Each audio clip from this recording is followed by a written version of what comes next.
Hey friends, this is the Miss Wolfie from our Half Acre Homestead with a tea break.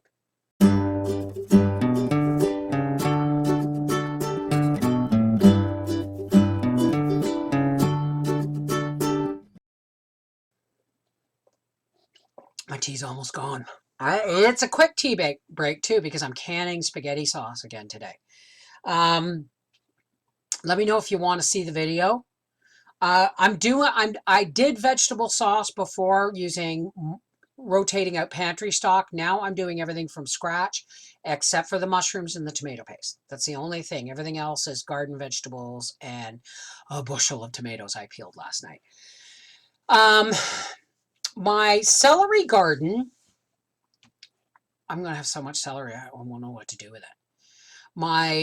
I thought my celery bed my celery beds weren't doing well. And by the way, if you followed my pool noodle thing, unless you want to fuss with nutrients and changing water and aeration and all that stuff, it didn't work. The planting them in the garden beds did much, much better. But I don't know why I worried, because I went out today to pull 4 bunches of celery for my spaghetti sauce and the beds are bursting. So when I was worried and it was celery went on sale, I bought like over 20 bunches of celery and dehydrated them. I have a half-gallon jar of dehydrated celery. So I think I'm going to dehydrate more and I'm going to can some. So let me know if you want to see. But I am going to do a pantry video when fall is done, when I'm done with all my canning and my harvesting, because I've been advising people, not advising, let's not say advising. I have been encouraging people to pick up extra whenever they go shopping, even if it's only one extra, and not just food. Getting meat when they're on sale, canning meat when they're recanning your pantry stock, all this kind of stuff, right? So, but we've all talked about, making sure you have hygiene products, shampoo, toothpaste, razors, shaving cream, Band-Aids, peroxide, cough medicine, all these things that you may want in your pantry or in your medicine cabinet or in storage, so that you don't have to go out in cold and flu season this year, because cold and flu season is going to happen and people are going to panic, right? So I want to do, against my better judgment, I want to do a pantry video to show you how I've stocked for this year. Because when my sister came to stay with us, and she did not eat a lot, okay? But when my sister came to stay with us, our pantry, which would have, like, she came to stay with us the first week of March, when the pandemic happened. She came to stay with us we got her out of the city, right? And she stayed with us for almost 3 months. Now, I had a fully stocked pantry.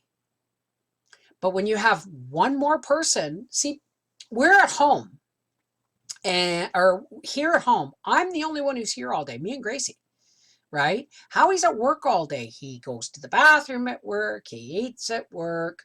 You know what I mean? He doesn't flush a lot of toilets. He's not anything like that. But having another woman in the house really made a huge difference. And my pantry got decimated. Like all the stuff I had thought I had plenty of. So I challenged myself this year to waste not, want not. And it took me years to figure out waste not, want not. What it really means is, if you don't waste, you won't want, right? So I've got lots more broth I've got 2 bags I'm going to have a lot of celery ends again to make more broth. I'm really grateful to have the vegetable broth that I have. But carrots, the 35-pound bags of deer carrots are now out on the roadside stands. So I'm going to be doing that soon. I'm going to be doing celery soon. I'm going to be doing potatoes soon. I'm going to be doing rutabaga soon. I've got a Cinderella pumpkin that's still green, and it's this big. So, well, it feels this big. It's probably that big. And so there's a lot of things coming, but I'm not going to video every time I do another batch of something, but I am going to do a video and show you what I did this year. right? Um, yeah, there's going to be the chickens to do too. They're getting dispatched. I'm not even getting an egg a day now. And they were older birds anyway, and it was just nice to have them. But until I have a setup that can be almost automatically run for me if I go away, I'm not going to do chickens. Next year I might do another turkey or two, but probably not. I just found it too restricting. So we'll see. We'll see. But we went to the races this weekend, and Gracie got a cold. She started coughing, and we couldn't figure out what was wrong with her. And of course, I looked on the internet and just scared myself worse because I thought she had heartworms or pneumonia or something. But if she was coughing on Saturday and Sunday, and by last night, somebody told me to give her a teaspoon of cider vinegar, and I gave her a teaspoon of organic cider vinegar, and that seemed to calm it quite a bit. Um, and then today she coughed a couple of times when she got up, but she's back to her old perky self. So I think she just had a bit of a cold, or she got something in her, like a seed, a tomato seed or something in her throat, and it just irritated the heck out of her. I don't know. But she went nose to nose with a few dogs this weekend. She scared a great big Doberman pincer. It was comical because Dobermans honestly are big babies, right? Unless they're trained to be mean. And normally boxers are big babies and you can't train them to be mean.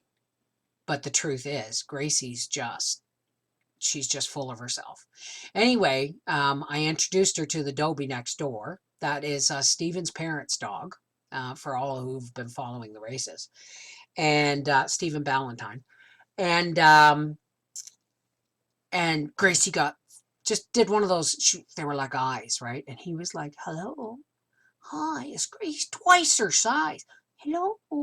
And she's like, and all she did is go like that. And he was like, oh my God, oh my God. And he took off behind his parents. It's like, Gracie, you're such a bitch, right? Like literally. So, but Howie took her for a lot of walks. That was her treat after race. Every time he did a time trial or a run, he came back, told me his numbers, and then he took Gracie for a walk around. And she got a little more social with the dogs. And by the end of the weekend, she was even touching noses with the Dobie by the end of the weekend. So she is getting more and more socialized. But and we all had a blast. We all had a blast. But now I have to make up for the work, right? Because this was a weekend, right, that I should have been peeling tomatoes, making spaghetti sauce, all that stuff. So, excuse me. So now I'm kind of under the gun, so to speak, with the celery and then the potatoes and carrots and rutabagas. And I want to do my rutabagas at the same time I've got carrots, because I always can some carrots with the rutabagas to give them a sweeter flavor in the mat when you mash them without adding too much sugar, right? So, I mean, there's a lot going on. So videos are going to be hit and miss. And hopefully after I get all my canning and all my stuff done and I do my pantry video, I have to sit down and finish a quilt. So I'm going to be really, really busy. All right. But, and thank you for the folks who are on the Reading with Beverly Wolfe channel. Thank you for your patience. I'm still not able to sit down long enough to do any reading or editing just yet. That's going to be after canning as well. All right. This is the Miss Wolfe from our Half Acre Homestead saying, and there's your tea break. Keep the kettle on, and we'll be back soon. Take care. God bless. And hey, prayers to all the people who've been through hurricanes and wildfires and who are facing all these horrific weather conditions and natural disasters. You're in our prayers. Okay? Take care. God bless.